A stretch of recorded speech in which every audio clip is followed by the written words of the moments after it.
What's going on? How y'all doing? The video gonna be about the R. Kelly case. One of the all-time greatest music artists got convicted.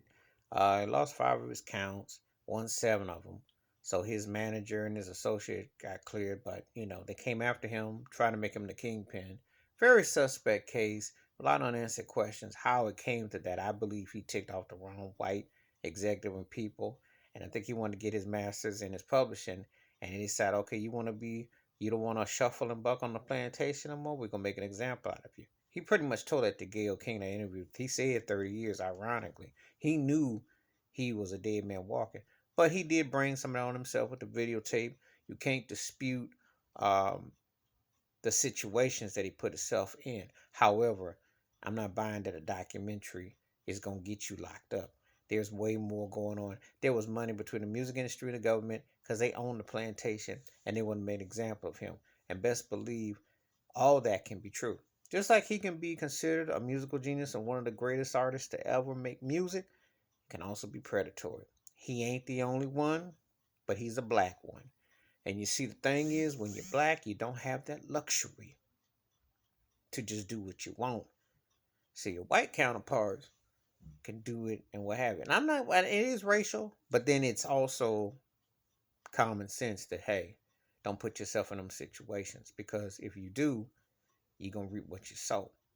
And he was arrogant and ego got out and he had a lot of stuff going, this and that. And there was a lot of dysfunction and he had a tough childhood and a lot of us did too. There's choices and decisions, and you got to be very rational and you have to be careful with who and what you choose to. Also, by association. R. Kelly was a big Tupac fan, so he should learn one thing that Tupac said. There are no $10 million homes in the hood. So sometimes you can't go back home and you got to put those things away because your life and your style has to evolve. So I do believe that, Dream Hampton got bought and paid off by the industry. Think Jay-Z's involved. And there's a lot of people involved with that documentary. But I'm going to tell you something. The industry owns you as well.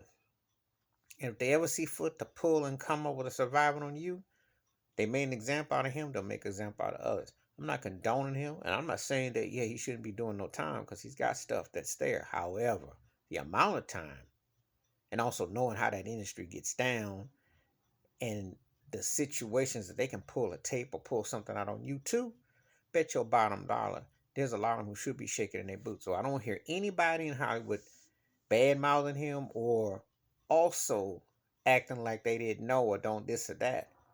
Because bet your bottom dollar, all of them got something shaking in the closet.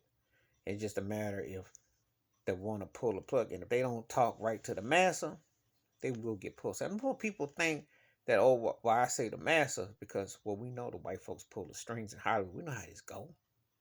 We know that they pull the strings. You got to be at them parties. You got to perform those things. You got to do the game. If you don't do the game, they like to make an example out of R. Kelly. They make an example out you too. There's a lot of that go on. And you don't just get no free radio play, no free publicity unless they pulling strings. And believe me, there's a lot of people pulling the strings. There's a lot more to this. You won't find out until in time. And they make an example out of this. I'm not saying, I'm just saying. All the things can be right at the same time. He can be still one of the greatest music artists ever. He can be a predator. And then also, they came to get him. You put yourself in a situation, they make a big example out of you. Please hit like, subscribe, welcome thoughts and comments, and I do respond. Thank you. Wash your hands, keep your mind clear, watch out for one another. And the R. Kelly story is a reminder. Don't do things, don't put yourself in them situations. Remember, you black, no matter where, your uniform stays the same. And don't get too high off that fakeness in Hollywood. I'm out.